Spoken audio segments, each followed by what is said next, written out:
अरिहंत सिद्ध सूर्य उपाध्याय साधु सर्व अर्थ के प्रकाशी मांगलिक उपकारी हैं। तिन्ह को स्वरूप जान रागते भई जो भक्ति काय को नवाए स्तुति को चारी है। धन्य धन्य ते नहीं ते काज सब आज भय कर जोरी बार बार वंदना हमारी है। मंगल कल्याण सुख ऐसो हम चाहत हैं। हो मेरी ऐसी दशा जैसी तुम धारी है। हो मेरी ऐसी दशा जैसी तुम धारी है। मंगलमय मंगल करण वीत राग विज्ञान नमो ताहि जाते भई अरहंतादि महान।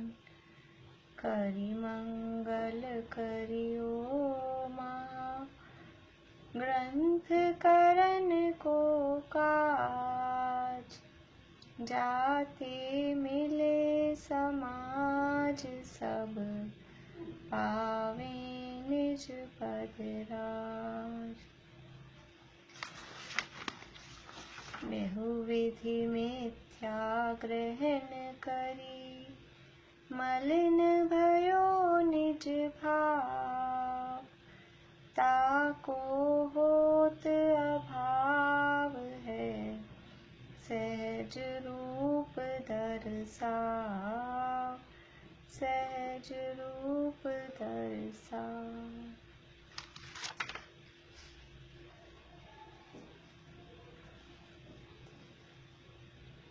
आप लोगों को मैंने ओरल सात तत्व संबंधी भूल के लिए कहा था, कब सुनाएंगे?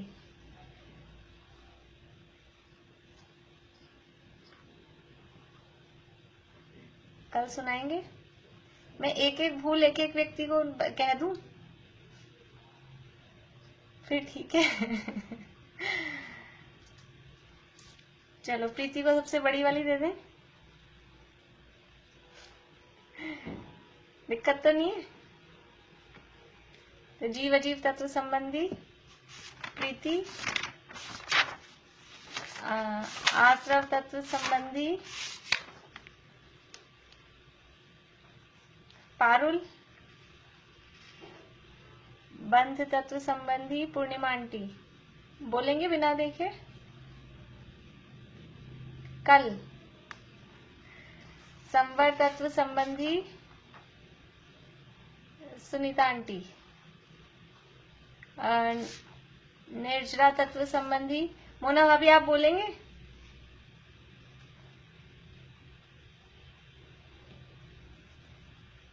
मोक्ष तत्व संबंधी निशा आंटी।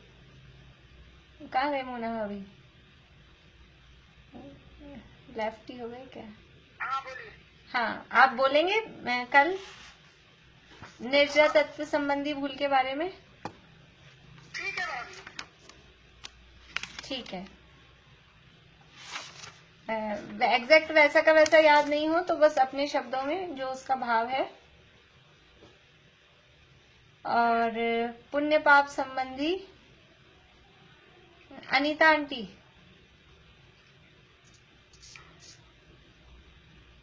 अनीता आंटी आप सुन रहे हैं?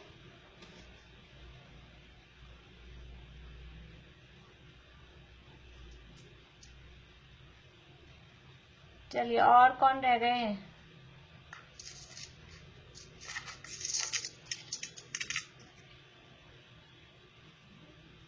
और कोई बोलना चाहते हैं तो अपन रिपीट करेंगे वापस से, फिर वही बताया मेरे लिए पुण्य पाप संबंधी। ठीक है, हाँ कल। ज्योति जी, चमेली आंटी, आभा आंटी आप लोग बोलना चाहेंगे? नहीं,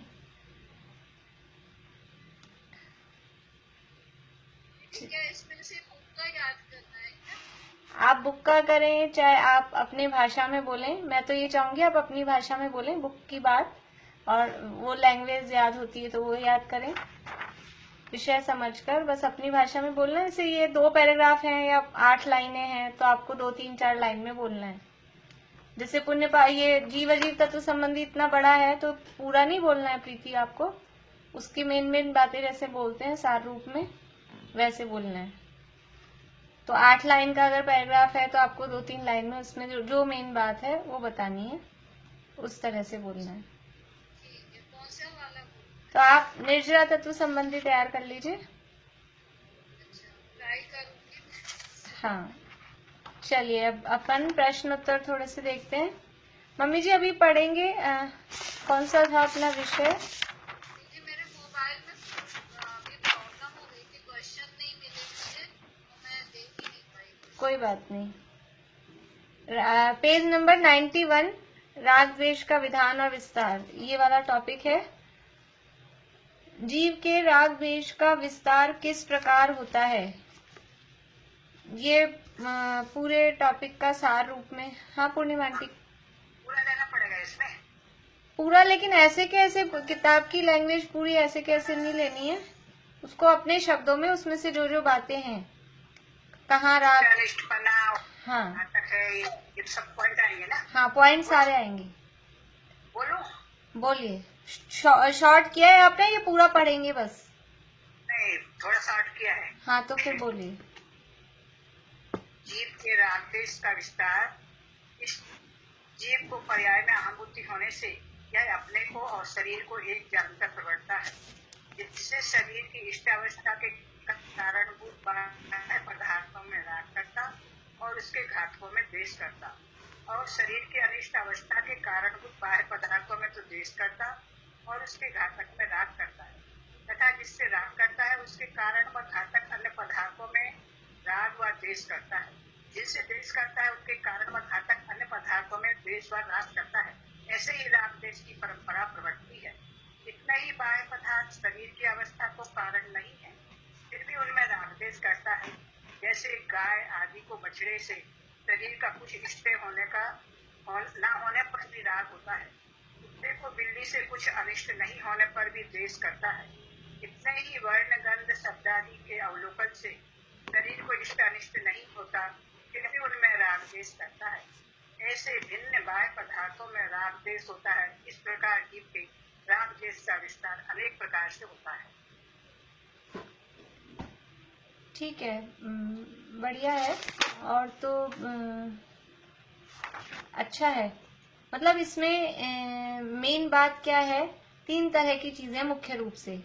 एक तो शरीर, तो शरीर से राग, और फिर शरीर की इष्ट अवस्था को जो कारण है और शरीर की अनिष्ट अवस्था को जो कारण है उनमें राग द्वेष, फिर उन कारणों के लिए जो उसमें जो सहायक हो रहे हैं उसमें राग और उसमें द्वेष।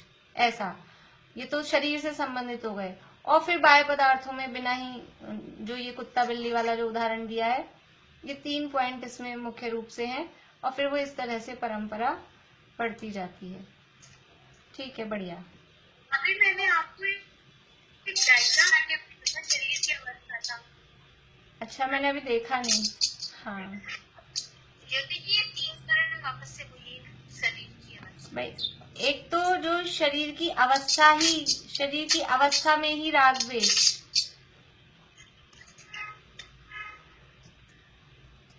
जो शरीर की अवस्था हो रही है उस शरीर की अवस्था में ही जो इष्ट है वो राग, उसमें राग, और जो अनिष्ट है उसमें द्वेष। फिर दूसरा है उस अवस्था को कारणभूत, इस अवस्था के लिए जो कारण है, या फिर उसमें भी कारण और घातक, ऐसा डबल करना है। इष्ट अवस्था के जो कारण है उनमें राग, और इष्ट अवस्था के जो घातक है उनमें द्वेष।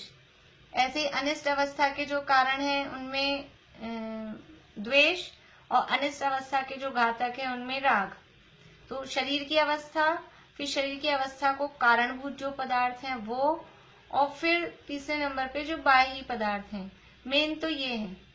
लेकिन जो शरीर की इष्ट अवस्था को कारणभूत हैं या अनिष्ट अवस्था को कारणभूत हैं, उन पदार्थों में जो राग द्वेष किया, फिर उन पदार्थों के लिए जो कारणभूत हैं उनमें फिर से राग द्वेष किया, फिर उनसे पीछे आगे चलो तो उनमें जो और कारणभूत हैं, ऐसे करके वो राग द्वेष की परंपरा बढ़ती जाती है, उसका विस्तार होता जाता है। ये जो लास्ट में दिया ना, इनमें भी जिनसे राग करता है उनके कारण और घातक अन्य पदार्थों में राग व द्वेष करता है। इस प्रकार से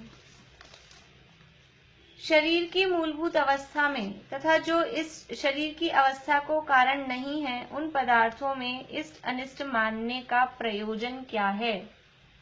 जो शरीर की अवस्था हो रही है या अवस्था को कारणभूत नहीं है, फिर भी ऐसे पदार्थों में इष्ट अनिष्ट क्यों मान रहा है?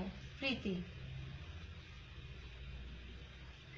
शरीर की मूलभूत अवस्था आदि में यदि जीव प्रयोजन विचार कर राग द्वेष करे तो फिर वह मिथ्या चारित्र नाम ही क्यों पाए? उनमें वह बिना प्रयोजन ही राग द्वेष करता है और उन्हीं के अर्थ वह अन्य से राग द्वेष करता है। इसलिए सर्व राग द्वेष परिणति का नाम ही यहाँ मिथ्या चारित्र कहा।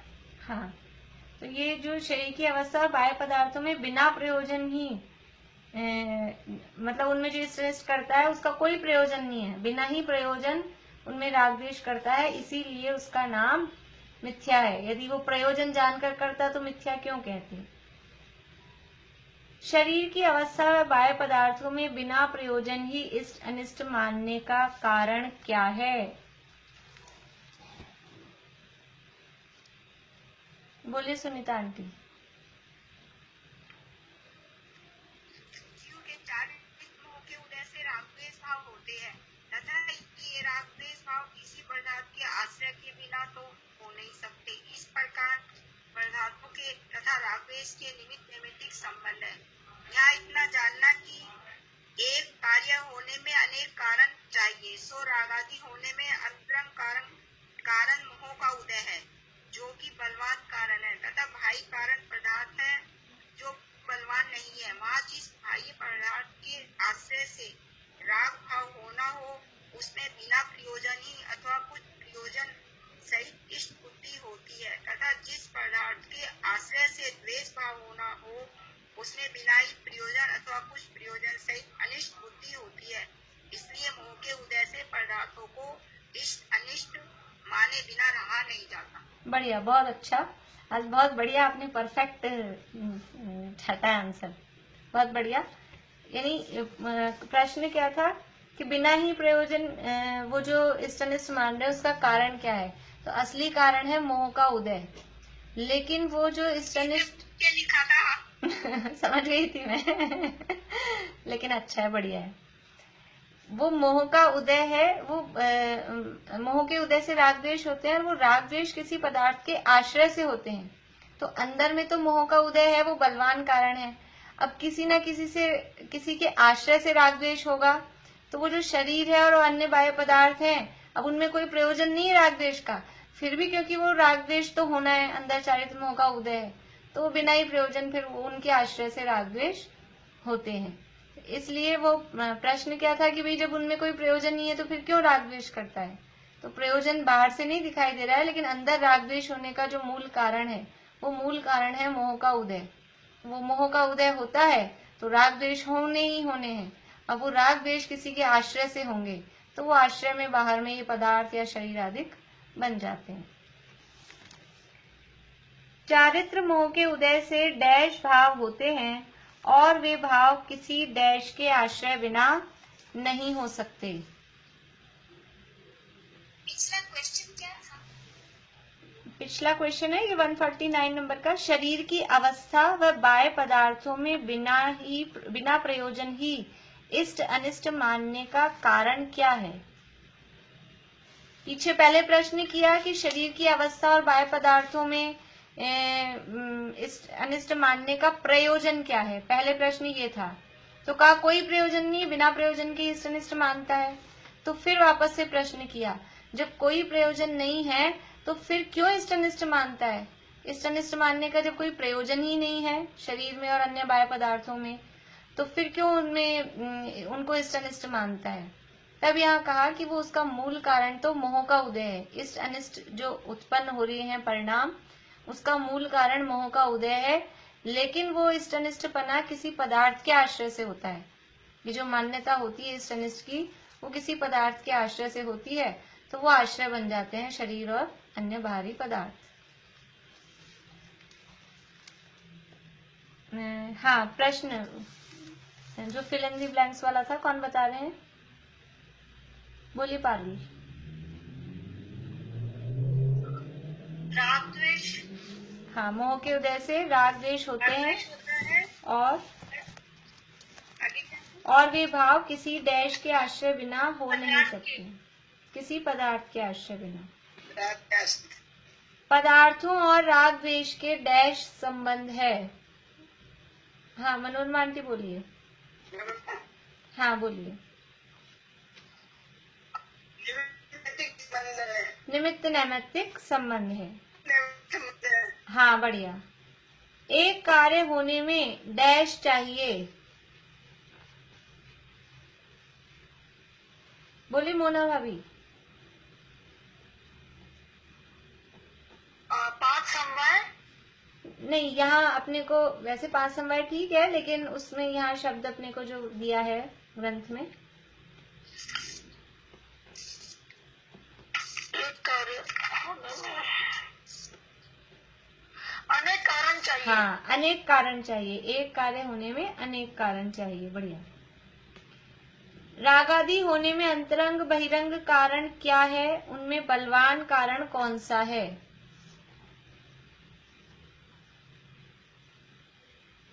ममता भाभी, क्या बात है? हाथ नहीं खड़ा करते हो आप? हाँ, तो फिर दिखाओ, बोलो, जवाब दो आप। आपका दिखता ही नहीं है, आप छुपा के नीचे रखते हो, आपको लगता होगा ऊंचा दिख रहा है, मुझे दिखता ही नहीं है। अच्छे से चेहरे के पास लाके दिखाया करो, तो चेहरा तो दिखता है। चलिए बोलिए। रागादि होने में अंतरंग कारण मोह का उदय है, और वह तो बलवान है। और बहिरंग कारण? और बहिरंग कारण पदार्थ है, वह बलवान नहीं है। हाँ, रागादि होने में अंतरंग कारण मोह का उदय है, बहिरंग कारण पदार्थ है, लेकिन बलवान कौन सा है? कि बलवान वो मोह का उदय, वो बलवान है। मोह का उदय ही बलवान कारण क्यों है? मोह का उदय ही बलवान कारण क्यों है? भाई मुझे नहीं पता है, ममता भाभी की जैसे और भी लोग हाथ ऊंचे करते हैं क्या? थोड़ा अपना अच्छे से ऊंचा करा करिए तो मुझे दिख जाए। मुझे तो 2-3 लोगों के दिखते हैं। प्रीति का दिख रहा है, पारुल का दिख रहा है, सुनीता आंटी बिल्कुल बढ़िया दिखाती हैं। अच्छा और किसी का मुझे दिखता नहीं है। निशा आंटी बोलिए।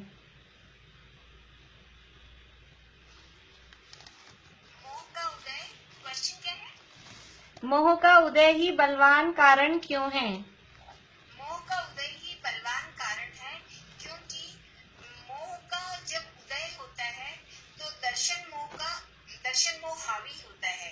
महामुनियों को मोह मंद होने से बाह्य पदार्थों का निमित्त होने पर भी राग द्वेष उत्पन्न नहीं होती। इससे यह सिद्ध होता है कि जब मोह मंद होता है तो राग द्वेष इष्ट अनिष्ट राग द्वेष उत्पन्न नहीं होते हैं। इसलिए हम कह सकते हैं कि मोह ही बलवान कारण है, क्योंकि महामुनियों को बाह्य पदार्थों का निमित्त तो होता है, पर चूंकि उनका मोह मंद हो गया है, इसलिए उन्हें राग द्वेष उत्पन्न नहीं। हाँ, तो इसमें दोनों बातें आएगी कि मोह का उदय ही बलवान कारण क्यों है, क्योंकि मुनिराजों को मोह यानी यदि हम बाहरी पदार्थ को कारण माने तो मुनिराजों को बाहर में अनिष्ट संयोग हैं, परंतु उनका मोह मंद है, इसलिए उनको राग द्वेष नहीं होते। और जो पापी जीव हैं, संसारी जीव हैं, उनको बाहरी कारण वैसे नहीं भी हों तो भी मोह का उदय तीव्र होने पर उनको राग द्वेष होते हैं। वहां बिना ही प्रयोजन इष्ट अनिष्ट की बुद्धि होती है। इसलिए जो राग द्वेष होने में बलवान कारण बाहर में पदार्थ का होना नहीं है, अंदर में मोह का उदय वही बलवान कारण है।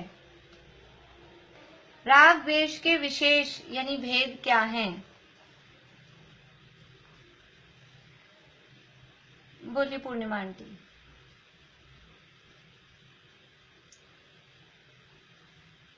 राग द्वेष इसके विशेष क्रोध, मान, माया, लोभ, हास्य, रति, अरति, शोक, भय, जुगुप्सा, स्त्री वेद, पुरुष वेद, नपुंसक वेद, रूप, कषाय, भाव, निरांत इसके विशेष है। बढ़िया। अचारित्र और असंयम या अविरति किसे कहते हैं? चमेली आंटी बोलिए।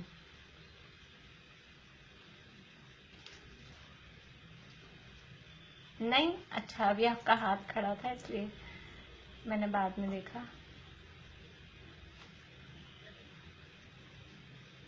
चलिए अनीता आंटी बोलिए।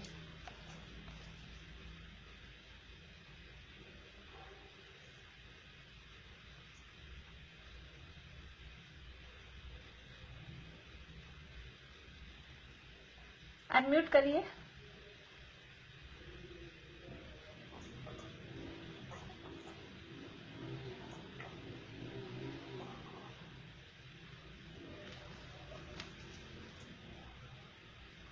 चलो ममता अभी आप बोलो। हो गया वो। अच्छा हो गया, बोलिए बोलिए। मिथ्याचार्य से स्वरूपाचरण चारित्र का अभाव है, इसलिए इसका नाम अचारित्र भी कहा है। तथा यहाँ वे परिणाम मिटते नहीं है अथवा विरक्त नहीं है, इसलिए इसका नाम असंयम भी कहा जाता है। हाँ ठीक है, या अविरति भी कहा जाता है। हाँ बढ़िया। एक और लास्ट क्वेश्चन ले लेते हैं, बाकी फिर कल कर लेंगे। अव्रत किसे कहते हैं?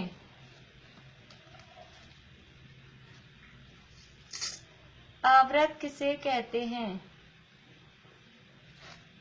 बोलिए निशा आंटी बोलिए।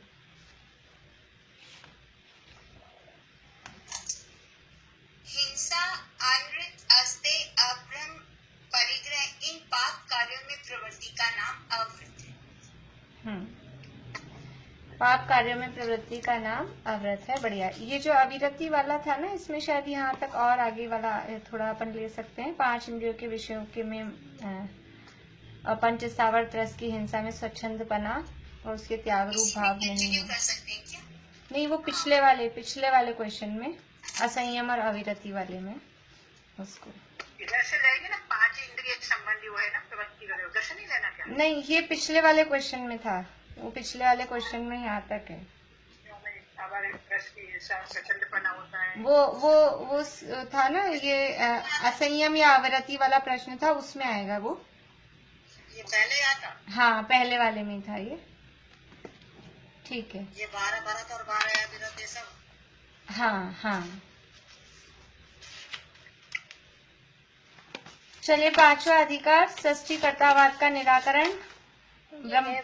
में भी भाभी वो मिथ्याचारित्र का ही आएगा ना, मतलब यहाँ तो मिथ्याचारित्र कोई अव्रत बोला है, तो ये हिंसा अनृत जो है वो इसी में इंक्लूड होंगे। इसी का नाम अव्रत जानना। मिथ्याचारित्र को ही अव्रत कहते हैं क्योंकि हिंसा अनृत, हाँ। अभ्रम है। इन पाप कार्यों में प्रवृत्ति का नाम अव्रत है। इनका मूल कारण प्रमत्त योग है। प्रमत्त योग कषाय में, इसलिए मिथ्याचारित्र का नाम भी अव्रत कहा जाता है। हाँ, ठीक बात है। आंसर हाँ, सही है। चलिए, ब्रह्म के माया उत्पन्न हो चुकी थी। पेज नंबर 102, 101 तक हो गया था ना। Page number 102। मम्मी जी 102 नंबर का पेज है, अब निकाल लीजिए। जब मम्मी जी आते हैं तो अपने प्रश्नोत्तर चलते रहते हैं, जब अपन कंटिन्यू पढ़ते हैं उस दिन वो आते नहीं है। चलिए, यहाँ सर्वव्यापी अद्वैत ब्रह्म की चर्चा अपनी चल रही है और उसमें वो ब्रह्म अकेला था और उसको इच्छा हो गई कि मैं बहुत हो जाऊं, अकेले रहते रहते बोर हुआ, तो उसके माया उत्पन्न हुई। तो वो उसके माया उत्पन्न हुई और तब यहाँ अनेक प्रकार के प्रश्नोत्तर किए कि माया जिसके उत्पन्न हुई तो वो मायावी खुद हो गया, फिर वो माया को बुरा कैसे कहता है, और वो माया उससे अलग उत्पन्न हुई कि उसके साथ में ही है, फिर वो जड़ है कि चेतन है। इस तरह की आवाज कट कट के आ रही है। आवाज कट कट के सबको आ रही है क्या? अब वो आंटी, या तो आपका नेट स्लो होगा या मेरा नेट स्लो होगा, आप क्या करें, नेट का चक्कर है। आवाज तो सही आ रही है, तो या तो आपका नेट स्लो हो गया होगा इसलिए।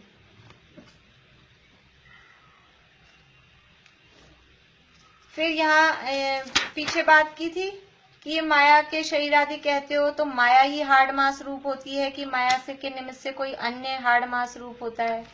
तो यदि माया हाड़ मास रूप हुई तो ये जो रंग रूप आदि हुए वो माया के पहले से थे कि ये नए हुए हैं? और पहले थे तो माया तो ब्रह्म की हुई है, और ब्रह्म को आप अमूर्तिक कह रहे हो, अमूर्तिक के रूप रस गंध वर्ण होते नहीं हैं। फिर ये कहाँ से आए रूप रस गंध वर्ण? माया में।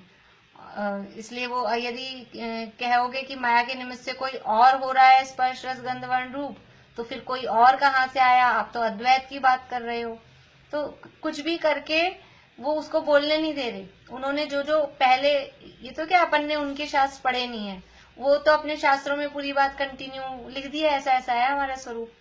तो उनकी एक एक बात को लेकर और सामने से डबल तर्क खुद कर रहे हैं। यदि तुम ऐसा कह रहे हो तो हमारे पास ये बात तर्क है, यदि तुम इसका अपोजिट भी कहते हो तो भी हमारे पास में ये तर्क है। इस तरह से वो तर्क देके उनकी बात को, सब कपोल कल्पित कल्पनाएं हैं, हवा की बातें हैं, इस तरह का वो झूठा सिद्ध कर रहे हैं। पेज नंबर 102 पे तथा वे कहते हैं, बीच का पैराग्राफ है। तथा वे कहते हैं माया से 3 गुण उत्पन्न हुए, राजस, तामस और सात्विक। अब क्या हुआ? देखो, पहले ब्रह्मा अकेला था, फिर माया हुई, अब माया हुई है तो उसके कुछ उत्पन्न भी होगा। तो माया से 3 गुण उत्पन्न हुए, एक है राजस, एक है तामस और एक है सात्विक। ये नाम कुछ हो सकता है कुछ पहले चलते थे, सुने भी होंगे, भोजन के लिए चलता है ऐसे नाम, राजसिक, तामसिक, सात्विक। सात्विक भोजन करना चाहिए तो चलता ही है, और कुछ भोजन तामसिक कहलाते हैं, कुछ राजसिक कहलाते हैं।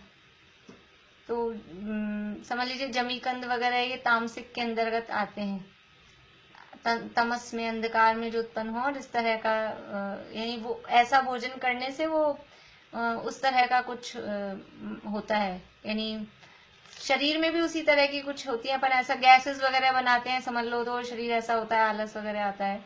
और कुछ राजसिक भोजन होते हैं, राजशाही, अच्छा मतलब हैवी खाना, खूब तेल मसाले, खूब घी भरा हुआ। तो ये भोजन में भी ऐसा कहते हैं। यहाँ वो उसी टाइप के 3 गुण बता रहे हैं, राजस, तामस और सात्विक। सो यह भी कहना कैसे बनेगा?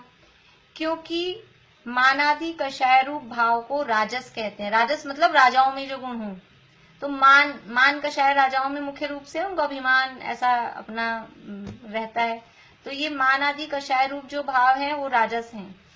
क्रोधादि कषाय रूप भाव को तामस, तामस मतलब जहाँ क्रोधादि की मुख्यता है उसको तामस कहा। और मंद कषाय रूप भाव को सात्विक कहते हैं। शांत परिणामी मंद कषाय रूप है तो वो कहलाता है सात्विक।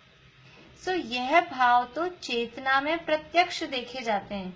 ये जो क्रोधादि भाव हैं, मानादि भाव हैं, अथवा मंद कषाय रूप भाव हैं, ये जो कषायों के परिणाम हैं, ये चेतना रूप हैं। देखो इसीलिए अपने भी समय सार आदि में भी कहीं कहीं जहाँ प्रयोजनवश ये जो विकारी भाव हैं, विकारी भावों को जीव का सिद्ध किया है। समय सार में पौद्गलिक भी कहा है और जीव का भी सिद्ध किया है।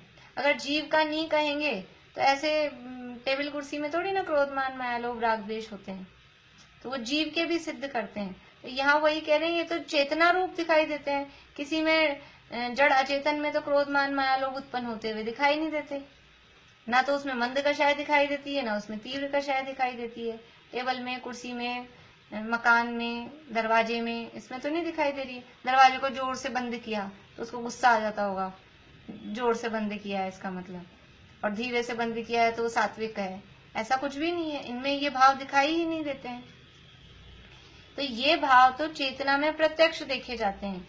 और माया का स्वरूप जड़ कहते हो, सो जड़ से ये भाव कैसे उत्पन्न होंगे? माया को तो आप कह रहे हो जड़ है, ब्रह्म तो चैतन्य है, माया जड़ है, और फिर माया से ये गुण उत्पन्न हो रहे हैं, और ये गुण है वो चेतना में दिखाई दे रहे हैं। तो ये कैसे कैसे अपोजिट बातें दिखाई दे रही है? समझ लो ऐसा हो गया कि जड़ यानी चेतन से जड़ पैदा हुआ या जड़ से चेतन पैदा हो गया, ऐसी स्थिति हो गई। कि मनुष्यों के तिरंज पैदा हो गए, इस तरह की बात हो गई ना, कि जो जाति ही अलग अलग है और अलग जाति का उससे उत्पन्न हो रहा है। सो ये जड़ से यह भाव कैसे उत्पन्न होंगे? यदि जड़ के भी हों, अगर माया ऐसा कहे कि कोई बात नहीं, माया जड़ थी लेकिन माया में ये चेतन भाव उत्पन्न हो गए, तो यदि जड़ के भी हों तो पाषाणादिक के भी होंगे। फिर पत्थर पड़ा है, पत्थर में भी गुस्सा आएगा, जैसे भी हमने बात की ना, दरवाजे में भी आएगा, पाषाणादिक के भी होंगे। परंतु चेतना स्वरूप जीवों ही के यह भाव दिखते हैं। किसी पत्थर में, पहाड़ में, इनमें क्रोधाधिक भाव नहीं दिखाई देते। जड़ अचेतन वस्तुओं में क्रोधाधिक भाव नहीं दिखाई देते हैं। इसलिए यह भाव माया से उत्पन्न नहीं है, इसलिए माया से उत्पन्न नहीं हो रही। यदि माया को चेतन ठहराए तो यह माने। यदि आप ये कहो कि माया चेतन है तो हम मान सकेंगे कि ये माया के ये भाव उत्पन्न हुए, नहीं तो ये भाव माया से उत्पन्न नहीं हुए। सो माया को चेतन ठहराने पर शरीराधिक माया से उत्पन्न कहेगा तो नहीं मानेंगे। अब माया यदि चेतन है और फिर माया चेतन हो गई और फिर शरीराधिक माया से उत्पन्न हो रहे हैं, तो फिर वो माया चेतन है और शरीर जड़ है, तो फिर चेतन से जड़ कैसे उत्पन्न हुआ? माया को जड़ कहते हो तो ये क्रोधाधिक भाव उत्पन्न होना संभव नहीं है, और माया को चेतन कहते हो तो माया से शरीर उत्पन्न होना संभव नहीं है, क्योंकि शरीर है जड़, क्रोधाधिक भाव है चेतन। तो ये इसलिए क्या कह रहे, देखो, इसलिए निर्धार कर, तू पहले खुद डिसाइड कर तू कहना क्या चाहता है। कह रहे इसलिए निर्धार कर, तू पहले खुद सोच ले माया जड़ है कि चेतन है, निर्धार कर। भ्रम रूप मानने से लाभ क्या है? खुद ही कंफ्यूज है कि माया जड़ है कि चेतन है, उसे लाभ क्या है? पहले खुद डिसाइड कर ले कि है क्या वस्तु स्थिति। तथा वे कहते हैं, अब देखो, उन गुणों से ब्रह्मा विष्णु महेश ये तीन देव प्रकट हुए। इसलिए कहा था ना एक दिन मैंने आपको, अद्वैत ब्रह्म अलग है और ब्रह्मा जी अलग हैं। ये ब्रह्मा जी अब प्रकट हुए हैं। ये अद्वैत ब्रह्म तो एक ब्रह्म है, उस अद्वैत ब्रह्म के माया हुई, माया से ये तीन गुण उत्पन्न हो गए। अब उन गुणों से ये ब्रह्मा विष्णु महेश उत्पन्न हुए हैं। गुणों से ये द्रव्य मतलब ये वस्तु उत्पन्न हो गई है, ऐसा वो कहते हैं। तथा वे कहते हैं उन गुणों से ब्रह्मा विष्णु महेश यह तीन देव प्रकट हुए। सो कैसे संभव है? क्योंकि गुणी से तो गुण होता है, गुण से गुणी कैसे उत्पन्न होगा? गुणी मतलब द्रव्य, द्रव्य से तो गुण होता है, यानी द्रव्य में गुण होते हैं, द्रव्य के आधार से गुण दिखाई देते हैं, द्रव्य से गुण हुआ ऐसा कह सकते हैं। गुण से द्रव्य हुआ, ये कैसे संभव है? ये तो गुण है ना, राजस तामस और सात्विक, ये तो गुण है। इन गुणों से वो द्रव्य, ये गुण जिसमें हो वो कहलाएगा वो द्रव्य, गुणी। जिसमें गुण पाए जाएं वो कहलाएगा गुणी। तो पहले वस्तु है, वस्तु में गुण उत्पन्न हुए या वस्तु से गुण दिखाई दिए, वो तो संभव है। लेकिन गुण पहले थे, अब गुण से वस्तु उत्पन्न हुई, गुण से ये द्रव्य उत्पन्न हुआ, ये तो कैसे संभव है? ऐसा तो संभव नहीं है। गुणी से तो गुण होता है, गुण से गुणी कैसे उत्पन्न होगा? पुरुष से तो क्रोध होगा, क्रोध से पुरुष कैसे उत्पन्न होगा?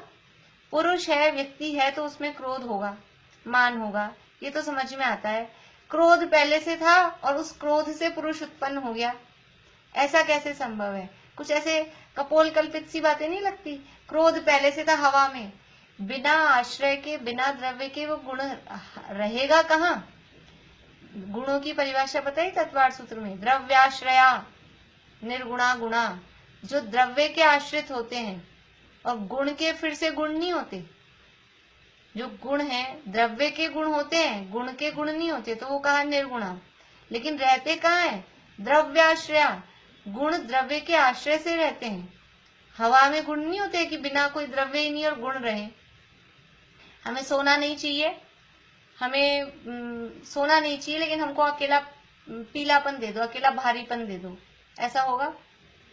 हमें चीनी नहीं चाहिए, वो कुछ भी क्रिस्टल वाली, बारीक मोटी कैसी भी, हमें तो अकेली मिठास चाहिए, तो ऐसे मिल जाएगी अकेली मिठास?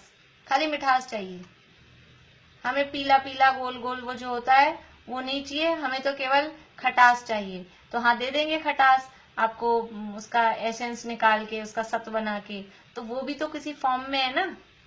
वो जो बनाया, टाटरी कहो कि साइट्रिक एसिड कहो, जो भी कुछ बनाए, तो वो भी तो कोई चीज है।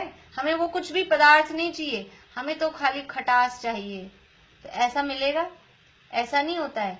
बिना द्रव्य के गुण नहीं होता। अब पहले से ही गुण कह रहे हो और फिर गुण होने के बाद में द्रव्य बना रहे हो, ऐसा, ये ऐसी असंभव कल्पनाएं, ये सब कल्पनाएं हैं, ऐसी बातें होती नहीं है। गुणी से तो गुण होता है, गुण से गुणी कैसे उत्पन्न होगा? खटास तो पहले हो और फिर वो नींबू बाद में बने, ऐसा होगा? खटास पहले है, मिठास पहले है, फिर चीनी बाद में उत्पन्न हुई, ऐसा तो नहीं होगा। पुरुष से तो क्रोध होगा, क्रोध से पुरुष कैसे उत्पन्न होगा?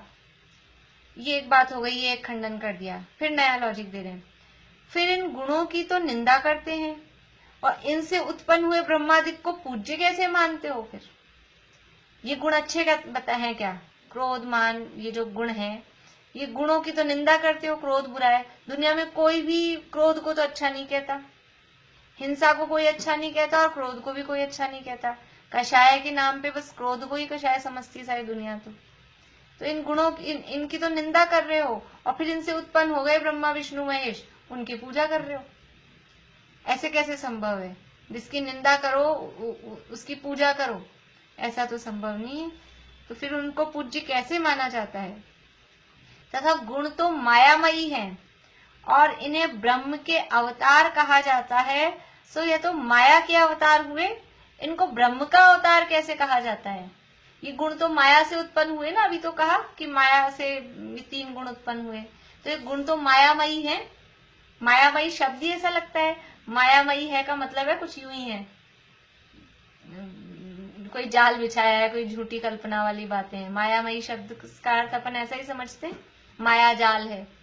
तो गुण तो मायामयी है और इन्हें ब्रह्म के अवतार, ये ब्रह्मा विष्णु महेश को अद्वैत ब्रह्म के अवतार हैं, ऐसा कह रहे हो। तो ये तो माया के अवतार हुए, ब्रह्म का अवतार कैसे कहा जाता है? और जिनको ब्रह्म का अवतार कहते हो उसके नीचे बहुत सारे रेफरेंस यहाँ इनके उसके दिए हैं, विष्णु पुराण, वायु पुराण। अभी आप देखो ये रेफरेंस भी दिए हैं, तो टोडरमल जी सामने सारे पढ़े होंगे। पीछे भी दिया था ना कुछ, गरुड़ पुराण, कौन सा, कठोपनिषद, छांदोग्योपनिषद, इस तरह के। अभी और विष्णु पुराण, वायु पुराण, आगे और दे रहे हैं ऐसे इनके रेफरेंस। तो इनको ब्रह्म का अवतार कैसे कहा जाता है? तथा यह गुण जिनके थोड़े भी पाए जाते हैं उन्हें तो छुड़ाने का उपदेश देते हैं, और जो इन्हीं की मूर्ति उन्हें पूज्य माने, यह कैसा भ्रम है? जिनमें थोड़ा सा भी क्रोध मान हो, अधिकता दिखती हो, तो उसको छुड़ाने का उपदेश देते हैं। क्रोध के लिए तो हमेशा भी क्रोध नहीं करना चाहिए, क्रोध सारा आदमी का ज्ञान खा जाता है, क्रोध शत्रु है, ऐसे ऐसी उपमाएं, क्रोध अंधा होता है, अंधा कर देता है, उसको छुड़ाने का उपदेश दिया जाता है। और जो उन्हीं की मूर्ति मतलब उसी के बने हुए हैं, उसी गुण से, जो ये तामस गुण है ये क्रोध वाला है, राजस है वो मान वाला है, मान का बताया था ना, क्रोध मानादि कषाय रूप भाव को राजस कहते हैं। अब जो उसी के मूर्ति मतलब उसी के बने हुए हैं, जैसे सोने की मूर्ति मतलब सोने की बनी हुई, पाषाण की मूर्ति मतलब पाषाण की बनी हुई, तो ये क्रोध की मूर्ति, वो क्रोध से ही बने हुए हैं। कोई मान की मूर्ति है, मान से बने हुए हैं।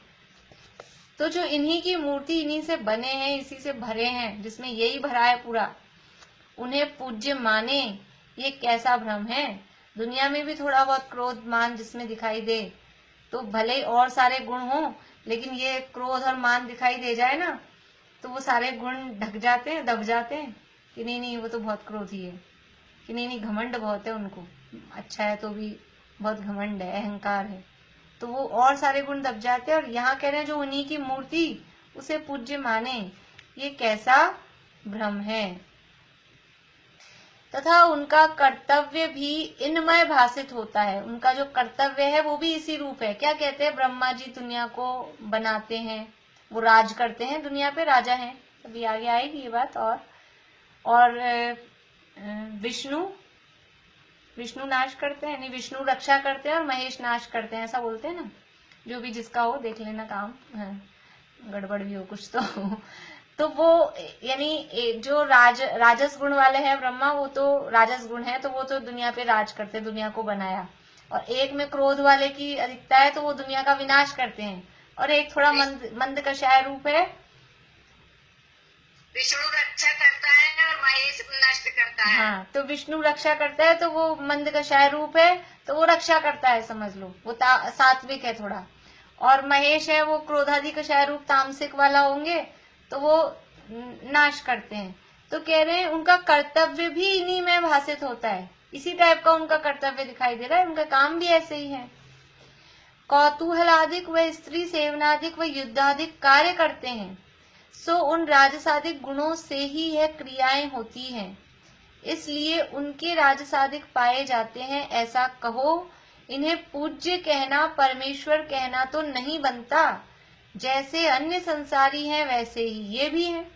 अब उनके सारे तो काम दिखाई देते हैं, वो अवतार लेते हैं, फिर उनके कौतूहल होते हैं, किसी को परेशान करते हैं, सेवनादिक का कार्य करते हैं, ये अवतार ही तो मानते हैं। जितने भी समझ लीजिए, राम को विष्णु अवतार, कृष्ण को विष्णु अवतार, और भी एक दो नाम पता है अपने को, और भी जो भी इनके होते होंगे, 24 अवतार मानते हैं इस तरह से।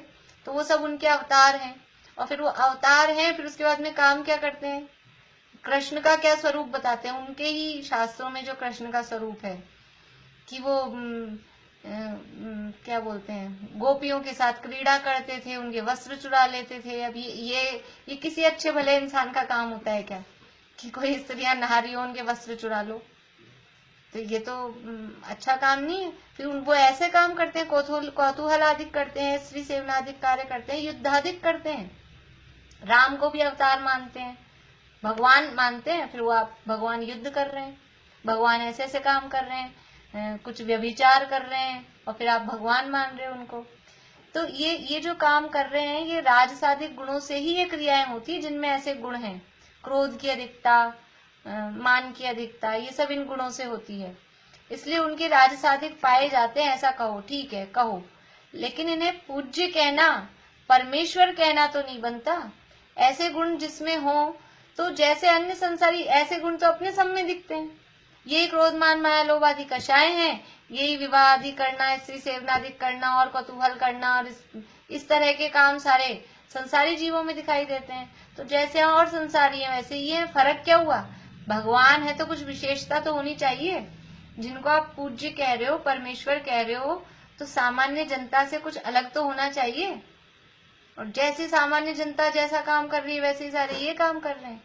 देखो अपने यहाँ तीर्थंकर को भी, यद्यपि वो जन्म से ही वो पुण्य प्रकृति चालू हो जाती है और उस रूप में, लेकिन जो भगवान के रूप में जो पूज्यता है, वो तो जब तक 13वां गुणस्थान नहीं हो, अथवा मुनि दशा देवशास गुरु है, तो जब तक 6वां 7वां गुणस्थान नहीं हो, तब तक वो पूज्य दशा नहीं होती है।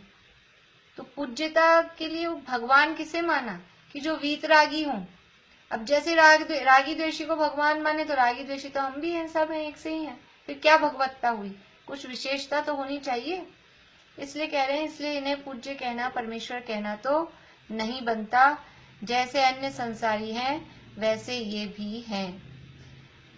इतना लेते हैं, फिर अगला पैराग्राफ और बड़ा भी है, कर लेंगे आगे बात इसकी। कल अपन कोशिश करेंगे, कितने बचे हैं प्रश्न पूरे कर लें, ताकि फिर आप लोग, अभी कितने हुए अपने, हाँ थोड़े ही बचे हैं, 8-10 ही, 6-7 8 ही बचे हैं, कल पूरे हो जाएंगे ये प्रश्न। आप लोग देखिए ना। और लेकिन कल प्रश्न, कल तो वो आपसे सुनना है मुझे, 7 तत्व संबंधी भूल मैंने दे दिया है सबको। और किसी को अगर नहीं मिला है काम, तो अपने मन से कोई सी भी एक भूल याद करनी है, जिसको सुनाने का मन हो तो वो सुना दें। तो कल तो वो करेंगे अपन, फिर होगा टाइम तो ये कर लेंगे, नहीं तो परसों कर लेंगे। ठीक है, जिनवानी स्थिति बोलते हैं।